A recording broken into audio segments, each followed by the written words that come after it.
Allez-y. Donc le syndicat mixte Bretagne Mobilité vise principalement à coordonner les services de transport de voyageurs organisés par ses membres.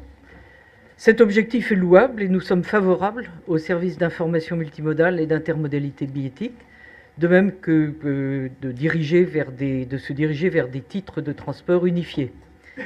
Mais est-il nécessaire pour cela de créer une nouvelle structure regroupant une soixantaine de collectivités avec un organe décisionnel, le conseil syndical, où chaque membre aura peu à dire face à l'importance du poids de la région et de Rennes, auxquels viennent s'ajouter toute une nouvelle catégorie, comme ça vient d'être indiqué, avec ces comités locaux des mobilités établis à l'échelle des nouveaux bassins de mobilité, où effectivement on va se retrouver ici, Pays de Brest plus Pays de Morlaix, regroupant donc plusieurs autorités organisatrices de la mobilité.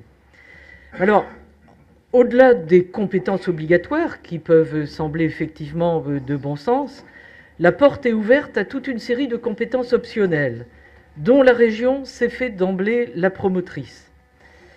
Et tout ce dispositif ne se fait pas en enveloppe constante. On a parlé du versement mobilité additionnel.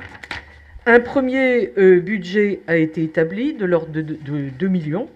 Un directeur a été recruté. On voit déjà un appel à cotisation de 102 268 plus 17 500 euros pour Brest Métropole.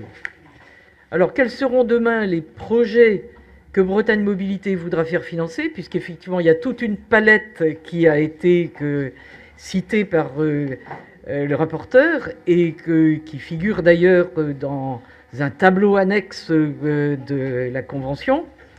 Il y a beaucoup de choses.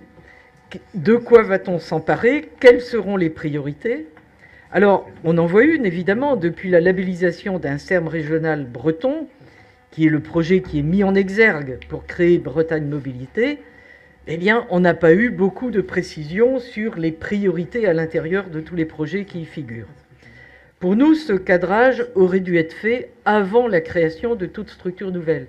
Et quand je me référais tout à l'heure à Mégalis, ça n'était pas pour le premier Mégalis, si je peux dire, qui avait rendu assez de services, mais pour la manière dont l'extension de la compétence s'était faite, avec insuffisamment de préparation sur le projet lui-même avant de lancer la structure. Donc, c'est pourquoi nous nous abstenons à ce stade.